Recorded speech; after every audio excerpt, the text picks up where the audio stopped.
Hi, my name is Danielle James. I've been attending SCC for a few months now, and this is my story. I grew up as one of 5 children. My dad was a chaplain in the Army, and my mom had been a medic in the Women's Army Corps. She'd been Miss Army, and she got out of that to be a mother and a chaplain's wife. And I was actually born overseas in Germany, and you could say that I started going to church in the womb. I was raised in a great Christian household. When I was born, I didn't have a right ear. I was deaf on the right side. We didn't know why. I didn't have a right ear, and I also had hair loss called alopecia. I also pulled my own hair as a result of stress. And so attending school was hard. Not only because I couldn't pay attention because I was half deaf, but because other kids teased me. They called me a boy. They made fun of me. There were grown adults who would ask if I had cancer because I was bald. So I learned from a young age what it meant to be kind and to love other people despite how they looked. When I was 5 years old, I started asking questions about Jesus, and I had learned some things from watching my dad do the youth ministry at our church.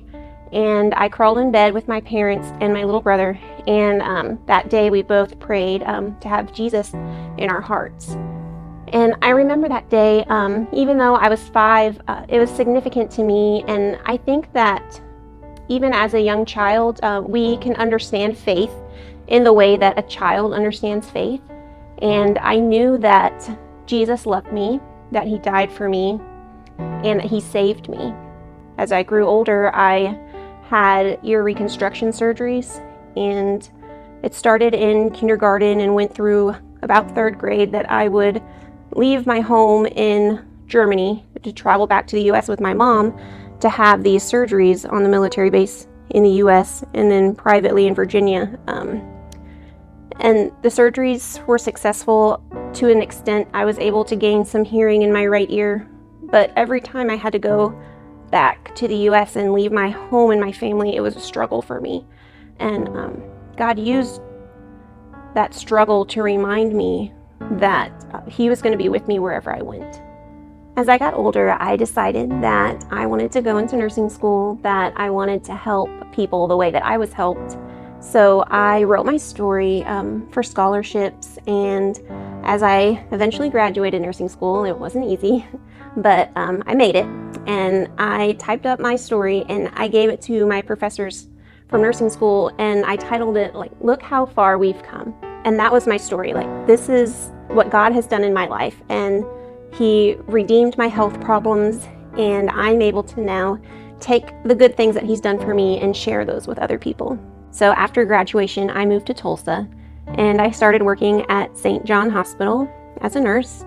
I worked the night shift, and I lived with my sister. She was a night shift nurse too, and we enjoyed being young and having fun, and our favorite thing to do was go out to karaoke on Thursday nights and sing and just enjoy our freedom. And it was freedom that I didn't get to have at a Christian school, and freedom to be with people who weren't Christian but were still friendly. And I wasn't used to that because I always thought that if I was going to a bar that I was living in sin and I was enjoying myself. But it got to the point where I knew that while I was having fun, I wasn't doing what God wanted me to do. I knew that I had a purpose that was beyond hanging out with people who were not discipling me or uplifting me or going to church with me. At the time, I wasn't going to church myself. So I prayed and I told God, I know this isn't where you want me to be. I know that you've called me to something more. So help me get out of this situation because it's fun and it feels good, and help me to do what you've called me to do. So during that time, I met a guy, and he checked all my boxes. And one of the great things about him was that he was a single dad, and he took care of his son. And that's hard to find sometimes, someone who's responsible and someone who steps in and does the right thing. And I was really drawn to that about him. And so we weren't dating. We decided to be just friends. I turned 25 that year, and he came and celebrated my birthday. It was fun. And a few days later, I started feeling sick. So I texted him and I told him, I've got bronchitis. I've got to go to urgent care. I hope I don't get sick from all these other people who are also sick. I went into urgent care, and they did a chest x-ray and saw that my entire right lung was full of fluid. And they said, you should have been here a long time ago. I was like, what? I'm like, I came in here for bronchitis. Like, I need some antibiotics and an inhaler. This doesn't make sense. And so they sent me over to the main hospital to see the ER physicians and figure out what's going on. So I went over there, took my sweet time, was not in a hurry, had my sister pick me up. We stopped at Wendy's on the way. I was not concerned at all. And we got there and they told me, we want to drain the fluid in your lung. We don't know what's causing it, but we need to drain it. But it's Friday night, so we'll wait till Monday to drain the fluid. You'll have to hang out here for a few days. I said, okay, I'll be stuck here for a few days, but it'll be okay. It was during that time that the doctor came in and said, on your scan, we saw some spots. And after we drain you, we're going to go ahead and do a biopsy just to see what it is. And when the doctor left the room after that visit is when I realized this is serious. Like, this is not fun and games anymore. Like, this could be bad. And I called my guy friend on the phone and told him what was going on. And I told him, okay, I've got to hang up because I got to talk to God about this. In that hospital room, I got down on my knees and I prayed and I told God, like, I know I'm not doing what I need to be doing, but this is it. This is it for me, God. Like, there's nothing else left for me but to live for you. And I'm giving it all to you. This kind of surrender that I gave to God on the floor of that hospital room was completely different from the prayer that I prayed as a 5-year-old girl. And the night passed, and the tests passed, and I had complications, and I ended up with a chest tube. And the doctor came in a few days later, and he said, so the fluid that we drew from your lung, we tested it, and it's positive for lung cancer. And I couldn't say anything. I just sat there in the hospital bed, and I lost myself. I just thought about everything I'd done up until that moment, all the hard things that I'd been through, and surgeries and military child life and nursing school and everything that I accomplished and everything that I'd wanted for my life. And I thought about everything that I wanted for my future, marriage and family and the American dream. And in that moment, I lost everything, because you don't survive lung cancer. And by the time it was found, it was already terminal. The doctor wrote in my chart that I had 6 months left to live. At 25 years old. And my mom stood there and listened to what the doctor had to say because I couldn't hear anymore.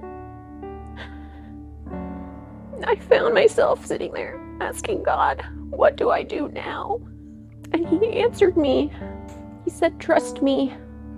So I turned and I looked at that doctor and I said, okay, I'm going to fight it. The doctor said, okay, I'll make your referrals and you can start chemo while you're here in the hospital. And a few days later, my friend came to visit me, and I was laying in the hospital bed, and I said, are you going to give up on me? And I don't know why I said it that way, because it seems so dramatic now. Are you going to give up on me? But I was serious, because this is life ending, Like, don't stick around to watch me die. And he took my hand and he said, no, I'm not going to give up on you. And I just remember looking at him and thinking, like, I want to marry him. But I had a lot ahead of me, and marriage was not an option. So I started chemotherapy, and because I was so young, they sent my tumors off for testing, and they found out that I have a very unique kind of lung cancer, and that while I'm not curable, they had a medicine that I could take that could give me more time. And so the medicine blocks what's feeding the cancer and kind of starves it. And so by the time that I took that first pill, it had only been FDA approved for 2 years. And we didn't know if it was going to work. So I was still on chemo when I started it. And the next scan that I took, the cancer was almost completely gone in my body. It was living a miracle that I was able, although I wasn't cured, that I was given time. I was given a gift. I was given something that I wasn't supposed to have. And it was still traumatic, and I was still a jumbled up mess, because God, why are you giving me more time if I'm just gonna die? But I knew because I'd surrendered my life to God, I knew that there was a reason why he gave me more time. And so I struggled for a while. I struggled with suicidal thoughts. Why keep fighting? Why keep putting my family through this if it's going to end the same way anyway? But I kept doing it. I knew when I had that thought that my life wasn't mine to take, because I had given it to God. And so I kept fighting. And while I was fighting, I fell in love with the guy that I was dating, and the cancer medicine continued to work, and I had more time. I lived 6 months, and then I lived a year, and we decided to get married. I told him, you don't have to marry me. You know, I'm gonna die. I don't want to see you. I don't want to imagine how you would be as a widow. And he said, would I be better off without you? I was like, oh, maybe not. So I was like, okay, you know, we can get married. And I had this happily ever after that I thought that I was never going to have. And God blessed me. That day I gained a stepson, and just a few years later, you know, I was still alive. I decided, you know, I'm alive and I have desires, and God's given me these desires for a reason. I said, God, I want to have a child, but I can't have a child on my medicine. I was like, Lord, if you want me to have a child, give me a child or take the desire away, because it hurts too much. And I waited on that prayer for a couple months, and the desire didn't go away. And so I knew that he'd given me that desire for a reason. I realized, you know, as much as I want a child to love, there are children out there that want and need a mother to love them. And so we started fostering, and I used my nursing skills, which I hadn't used since I was diagnosed. I never returned to work after my diagnosis. I'd only worked for 2 years, and in my mind, I'd lost all that nursing school effort, everything that I'd strived for, my career goals, my income. I'd lost all of that. And yet, when I started fostering medically fragile babies, the babies that are born addicted to drugs, and God showed me, he was like, this is why you went to nursing school. It's like, because you can do this. Not everyone can do this. And you're in a position to do this. And you're in the position to save these babies' lives in ways that other people can't. And I was just amazed. Like when God revealed that plan to me, and the fact that he was using me for good things after I was supposed to die. And so one of those babies that we fostered, she couldn't go home, and so we adopted her. Now I have my daughter. God blessed me again. I never thought that I would get to be a mother. And here I have this beautiful little girl that calls me mom. I went into the possibility of adoption with so much fear and so much moral dilemma because of my diagnosis. And I said, God, if this is what you want, if this is okay with you, if this is your plan, I need you to do it. I need you to work it out, because I can't force something if it's not for you, if it's not your plan for me. And it is such a blessing to know that God gave that little girl to me, knowing the difficult things that I would face, the difficult things that were coming, the difficult things that I was still facing in the moment, because I wasn't cured. The hard part about my diagnosis is that it's not curable. And so the first drug that I was on it for 2 years, and it stopped working. And I had developed 5 brain tumors. And so at that point, I got on a clinical trial. And the clinical trial drug shrunk the brain tumors. And I was stable on that drug for 5 years. And at 5 years, things started to grow. So I did radiation on the spots that were growing. And at 7 years, I did more radiation. And I ended up with 7.5 years of time on that drug that most people might get 6 months to 2 years on. And when I was diagnosed with this specific type of cancer, the average life expectancy was 6 months to 2 years. But every year that I have lived, the life expectancy has gone up. And part of that is because the drug that they developed had only been developed 2 years before I was diagnosed.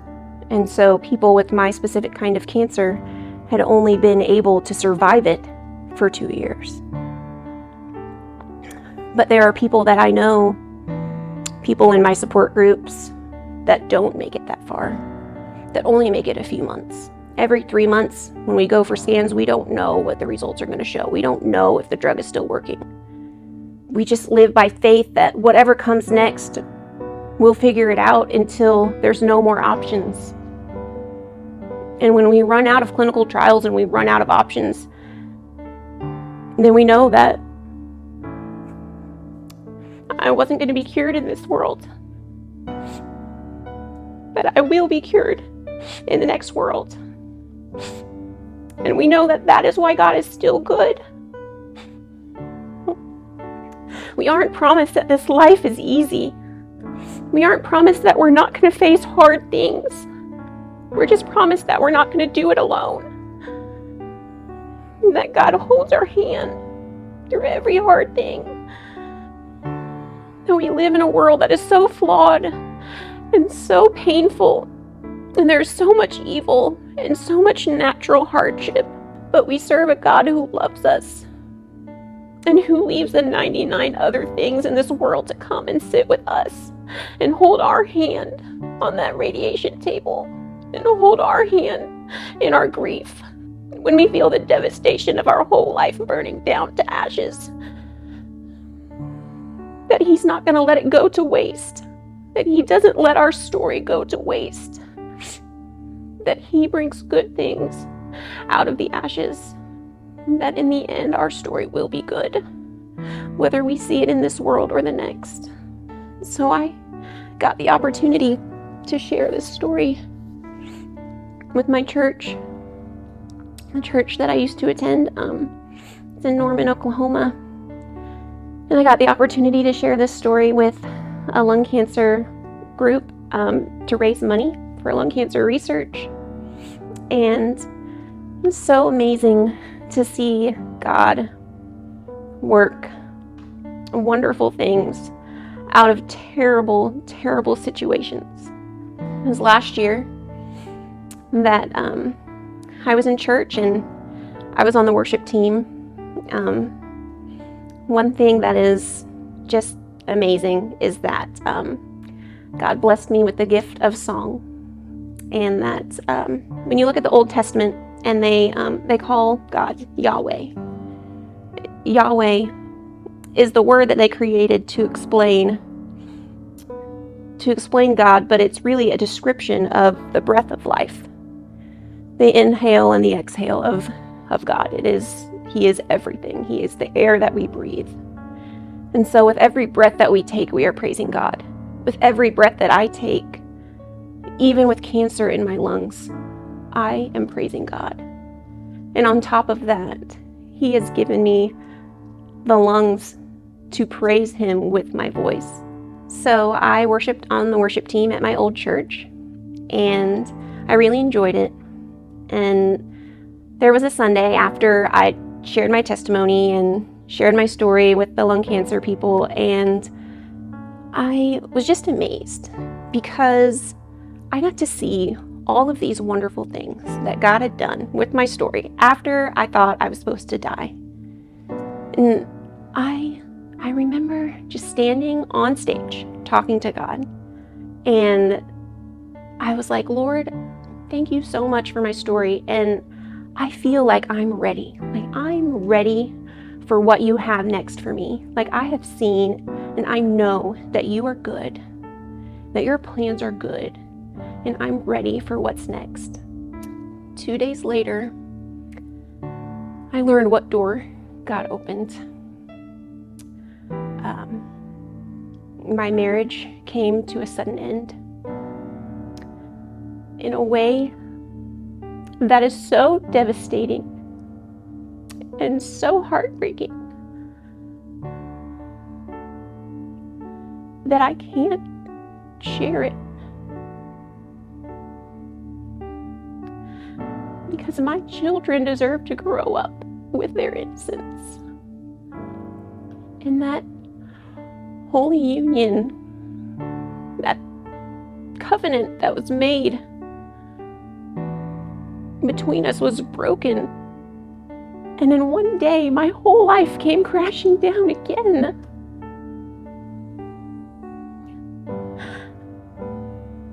Everything that I had worked for since I lost everything for cancer was gone again.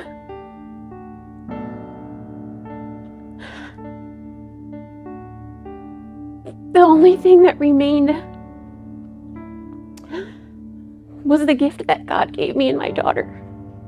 She was my reminder that God still had plans for my future and for her future, and that God knew the difficult things that were going to happen and gave her to me anyway. That while I didn't feel worthy because I couldn't give her the life that she deserved anymore, that God saw. He saw what was going to happen, and He saw that I was worthy of being her mother. And my wonderful stepson, I lost him because you don't get custody of a stepchild. And half of my family I lost. I know why God hates divorce. Because divorce tears apart families. It's not just the husband and the wife. Divorce destroys families. I remember that prayer I prayed. I said, God, I'll walk through whatever door you open. And I walked through that door. We loaded up the U-Haul. I saw in the window, my lung cancer ribbon was still sitting in the window, so I went back and I grabbed it. And I held on to that cardboard painted white ribbon. And I said, here I go, God, I'm walking through this door that I told you I'd walk through. I'm doing it. And it hurts so bad. And I never imagined this would be the door that you would open. And I did it. Because I had to. So I moved in with my parents, and it was a struggle.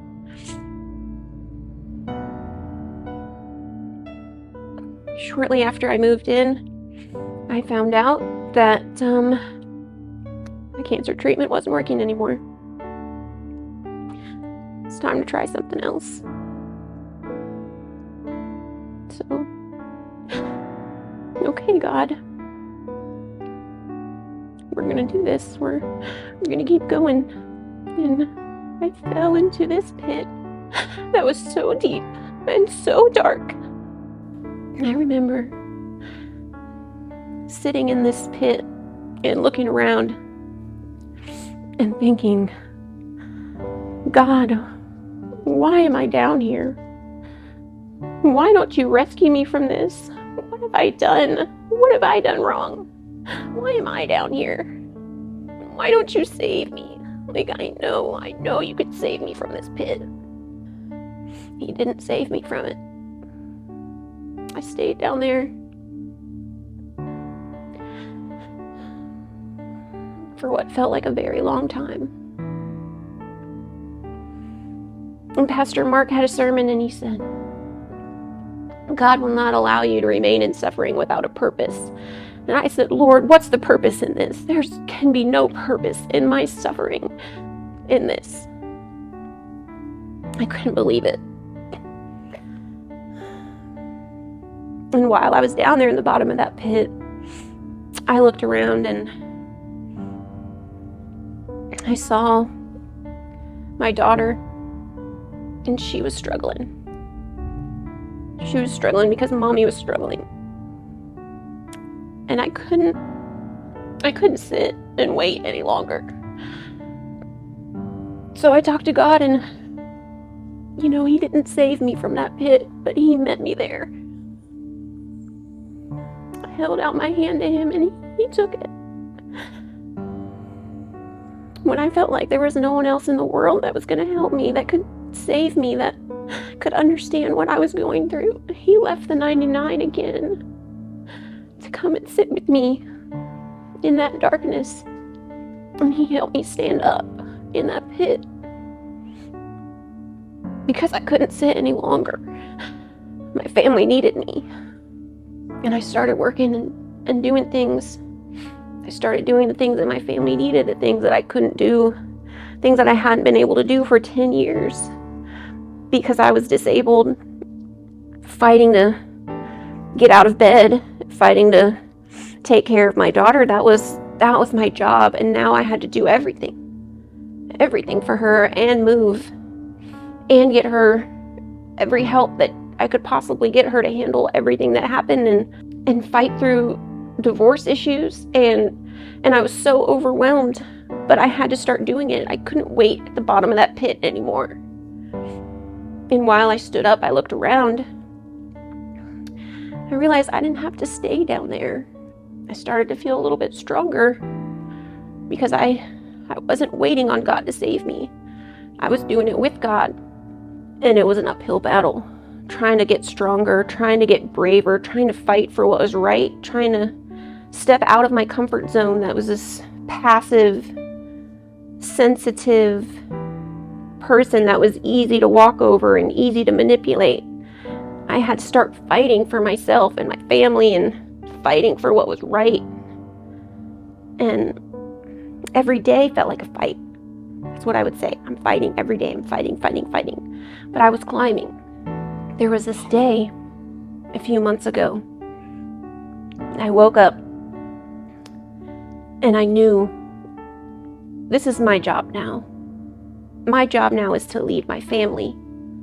When I made that decision, I sat down at breakfast with my daughter and I felt something. It was this veil that was lifted off of me, and I imagined just God's hand just coming down and taking this out of my brain. It was this brain fog, this confusion, this weight that had been on me for 10 years since I'd been diagnosed with cancer. And it was gone. Like, it was completely removed from me. And I went to see my oncologist for my follow-up, I had started a new medicine, and the new medicine was working, and I told him, I said, I don't know, maybe I'm just healed and I don't need medicine anymore. And he didn't believe me. But the medicine, it was too strong. I was having too many side effects. So I'm taking a break from my treatment medicine. And then we're going to decide in a few weeks what we want to do next. All of the progression that had developed because my old medicine wasn't working, the new medicine had beat back. And I was back to only seeing the spots that had been treated with radiation. And I had new hope. I was like, even if my cancer wasn't cured, like, God used this medicine to heal this cancer again. And I don't know if my cancer will ever be cured. But something happened that day. And I know for sure that what happened that day cured the depression that I've been fighting for 10 years. After I had this clarity in my brain, I didn't understand it at first, so I was still trying to figure it out, and I was still working on what it was and still trying to improve my energy and my brain clarity. And I prayed. I was like, Lord, I feel like I'm doing so much better, but I'm still struggling. There's something going on. I don't know what it is. I had a moment to myself in the car, and I prayed, and I said, God, whatever these weights are that are still on my shoulders, just take them off of me. Just remove them. I just call these stones off of me in Jesus' name. Take them off. I'm done with these weights because I am your child and I do not have to carry these stones anymore. You have freed me, God. I said, your burden is light and that's all I have to carry.